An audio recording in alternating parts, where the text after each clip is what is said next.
वंचित बहुजन आघाड़ी के उम्मीदवार अब्दुल हसन खान के चुनावी कार्यालय का हुआ उद्घाटन। वीबीए कार्यकर्ता रहे मौजूद। वंचित बहुजन आघाड़ी के दक्षिण मध्य मुंबई उम्मीदवार अब्दुल हसन खान के चुनावी कार्यालय का उद्घाटन अणुशक्ति नगर विधानसभा के पांजरापोल में किया गया, जहां वीबीए के कई वरिष्ठ पदाधिकारियों के अलावा भारी संख्या में कार्यकर्ता मौजूद रहे। इस दौरान अब्दुल हसन खान ने अपनी पार्टी को धन्यवाद देते हुए कहा कि जहां एक और देश की बड़ी बड़ी पार्टियां सिर्फ वोट बैंक के लिए मुसलमानों का इस्तेमाल करती हैं, उन्हें टिकट नहीं देती हैं, वहीं वंचित बहुजन आघाड़ी ने हमें टिकट दिया है। निश्चित तौर पे महाराष्ट्र की राजनीति में एक बहुत बड़ा बदलाव है और जिस तरह से हमारे मुंबई के अध्यक्ष अब्दुल हसन साहब है, इनको इस लोकसभा की जो उम्मीदवारी मिली है, आज सुबह से करीबन ये 9वां ऑफिस का उद्घाटन है। अणुशक्ति नगर में जो इतने सालों से, जो वर्षों से जो सांसदों ने काम नहीं किया, जो बेरोजगारी को लेकर हो कि घर को लेकर हो, जो समस्या आज भी वैसी ही है, तो निश्चित तौर पे अब्दुल हसन साहब एक नए उम्मीदवार बोल के इस सारी समस्याओं को हल जरूर निकालेंगे। निश्चित तौर पे जो लोगों ने आज तक मुस्लिम मतों के भरोसे जो राजनीति की है, उसका फायदा किया है, फिर वो कांग्रेस हो, राष्ट्रवादी हो, जिन्होंने सिर्फ वोट की राजनीति की है। हमारे श्रद्धेय नेता बाला साहब अम्बेडकर, इनका विजन मुस्लिम को लेकर बहुत क्लियर था। हमने पूरे महाराष्ट्र में 6 उम्मीदवार दिए हैं और हमारे मुंबई के अध्यक्ष जो अब्दुल हसन साहब आपके खास है, इन्हीं को यहाँ से उम्मीदवार बनाया गया है, ताकि कथनी और करने में जो फर्क है ये हमारे में कि हम बराबरी की हिस्सेदारी देना चाह रहे हैं। इसके पहले भी जो निश्चित तौर पर जिस तरह से मैंने बता रहा था कि 10 वर्षों से सिर्फ इस देश के प्रधानमंत्री जो आज मुद्दों को लेकर बात नहीं कर रहे हैं, अमित शाह जी मुद्दों को लेकर बात नहीं करते, राजनीति में क्या 10 साल में उन्होंने किया, उसके भरोसे वोट मांगना चाहिए था, वो चीज भूल रहे हैं। और आज आके जी जो आपके सामने उम्मीदवार दिए जाते हैं उनमें भी यही है। लेकिन हमारा प्रयास है कि अब्दुल हसन साहब मुंबई को हर गली गली कूचे में घूमे हुए हैं, 5 साल से अध्यक्ष रहे, तो निश्चित तौर पे वो न्याय देने का काम यहाँ पर करेंगे। आप सभी के माध्यम से आप जानते होंगे कि ये लड़ाई हमने शुरू की थी। यहाँ पर हमारे नेता सुजाता अम्बेडकर ने सबसे पहला अडानी के खिलाफ जो मोर्चा खोला गया था वो है, और हमारे जो नेता है ये हमेशा शोषित समूह के साथ रहे। घर की बात हो, जहाँ जहाँ आज सुबह से हमने देखा है कि चेंबूर में हो, उसके बाद जहाँ जहाँ भी हम आज सुबह से गए हैं वहाँ पर ये बहुत बड़ी समस्या है। इनकी लड़ाई आज आपके माध्यम से हम गवाही देना चाहेंगे कि हमारा उम्मीदवार भी यहाँ पर है और पार्टी के हमारे जो सिपहसालार है वो हर मुद्दे पे लड़ाई लड़ेंगे। और बाला साहब अम्बेडकर की भूमिका पहले से रह गई है, जो बीड़ी चाल को लेकर जब भी घरों की समस्या ये बिल्डरों के खिलाफ हम लोग हैं, ताकि जिसको न्याय उसको वहीं घर मिलना चाहिए। बिल्डर चाहे कितना भी बड़ा हो, सामान्य आदमी का जो घर है उसका सपना वही पूरा हम करेंगे। वंचित बहुजन आघाड़ी का अगर शिवसेना के साथ जी निश्चित ही आज उस पर बात करके तो कोई मतलब ही नहीं है, बिकॉज जिस तरह से वोट की राजनीति उन्होंने की है, आज शिवसेना, कांग्रेस और राष्ट्रवादी बम्बई में है नहीं, लेकिन कांग्रेस की जनता सेना के उम्मीदवार को वोट करना नहीं चाहती और शिवसेना के लोग कांग्रेस को वोट करना नहीं चाहते। ये आपके सामने भली भांति चित्र है। हम एक पर्याय लेकर आए हैं और कहीं न कहीं इस वंचित समूह के साथ बड़े पैमाने पे महाराष्ट्र की जनता इस बार वोट करेगी।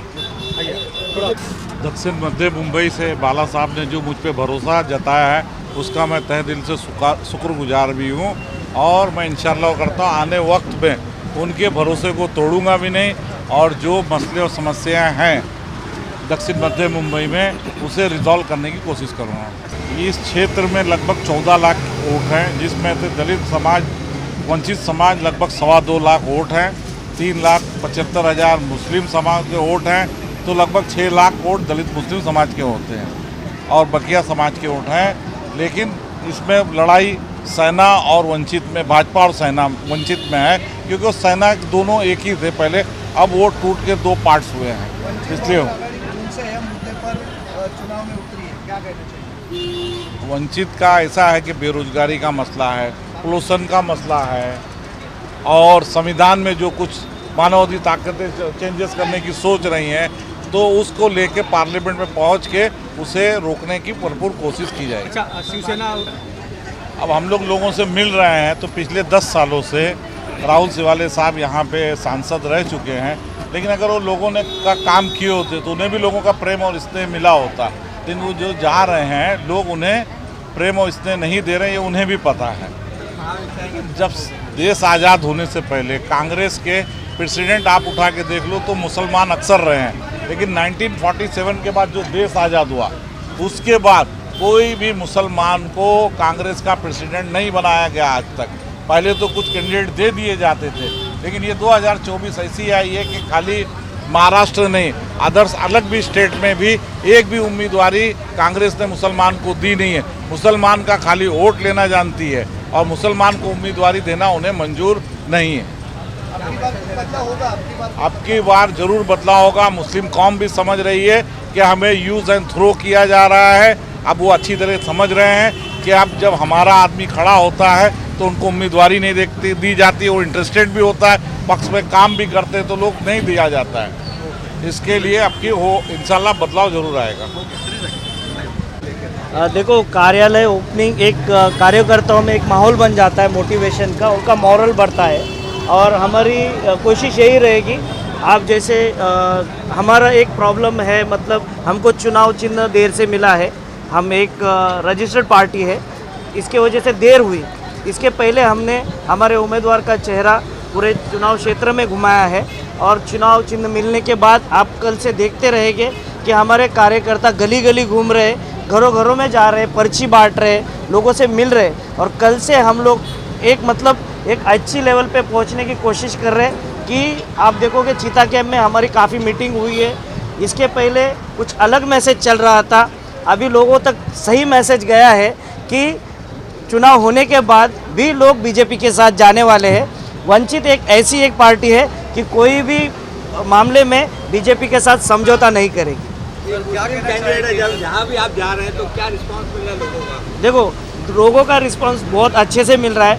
पहले लोगों के पास ऑप्शन नहीं था, अभी हम लोग घर घर तक पहुँच रहे, हमारी बात रख रहे, हम कोशिश कर रहे हैं, हम लोग लोगों को बता रहे और हम लोग कामयाब भी हो रहे। लोगों का बहुत अच्छे से रिस्पांस मिल रहा है, मुस्लिम मोहल्ले में बहुत अच्छा रिस्पांस मिल रहा है हम लोग को। आप क्या कह रहे हैं? तो अभी आप ऐसा बोलोगे कि कांग्रेस के राज में 400 का सिलेंडर था, तो हम बोलते हैं कि नहीं, कि कांग्रेस ने भी टाइम पे सिलेंडर के भाव बढ़ाए हैं। जब भी हम लोग बचपन, मतलब जब समझ में आया था, घर में हमारे सिलेंडर आया था तो 90 रुपये सिलेंडर था, कांग्रेस ने उसको 400 लेके गया और ये लोगों ने उसकी 3 गुना दाम बढ़ाए, 1200 तक लेके गए। मतलब कांग्रेस भी सही नहीं, बीजेपी भी नहीं सही है। इसके लिए हम लोग ने चुनाव चुनना हमारा गैस सिलेंडर लिया है ताकि लोगों तक हम लोग और अच्छी तरीके से पहुंच जाए। और हम लोग अगर इसमें सक्सेस होते हैं और हमारी सरकार बनती है या हम सरकार में शामिल होते हैं तो हम लोग का पहला मुद्दा ये रहेगा कि गैस सिलेंडर के दाम काफ़ी कम हो। कहाँ गुम हुआ है ये तो दिखाई नहीं दे रहा भाई। बहुत टाइम से हम विकास नाम के लोगों को ही पहचानते हैं, विकास नहीं दिखाई दे रहा है। 15 लाख का जुमला आप लोगों ने देखा है, 2 करोड़ नौकरियां आप लोगों ने देखा है। आप लोग सिर्फ और सिर्फ जाति और धर्म की राजनीति पे बात कर रहे हो, विकास के नाम पे कुछ भी नहीं दिखाई दे रहा है। आप लोग मीडिया वाले ने ये बात उछालनी चाहिए कि विकास कहीं पे नहीं दिख रहा है, या तो फिर विकास नाम के व्यक्ति को ढूंढो और विकास उसको बताओ विकास विकास ये विकास है। हम लोग ने पॉलिटिकल एनालाइज रिपोर्ट निकाला, हम लोग ने उसमें देखा कि यहाँ पे एससी जो वोटर्स है वो तकरीबन 2-2.25 लाख वोटर्स है और मुस्लिम वोटर्स देखने के बाद हम लोग खुद चौंक गए, वो 3.25 लाख वोटर्स यहाँ पे है। तो हम लोग बोले कि यहाँ पे मुस्लिम कैंडिडेट बहुत अच्छी तरीके से चलेगा और ताकि मुसलमानों में एक उम्मीद जागी हुई है। मोदी के खिलाफ वो लोग खुल के बाहर आ रहे हैं, बीजेपी के खिलाफ खुल के बाहर आ रहे, शिंदे शिवसेना के खिलाफ खुल के बाहर आ रहे, तो उनको एक ऑप्शन चाहिए कि दूसरी जो यूबीटी शिवसेना है, मतलब उद्धव बाला साहब की शिवसेना है, कल की स्टेटमेंट अगर आप देखोगे तो ये लोग कभी भी मोदी और उद्धव साहब कभी भी एक आने की कोशिश में है।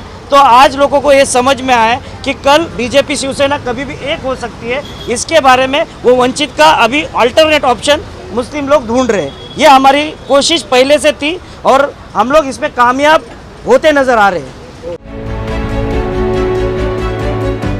CEN न्यूज देश प्रदेश की ताजा तरीन खबरों के लिए CEN न्यूज को सब्सक्राइब करें और रहें पल पल की खबर से हर पल बाखबर।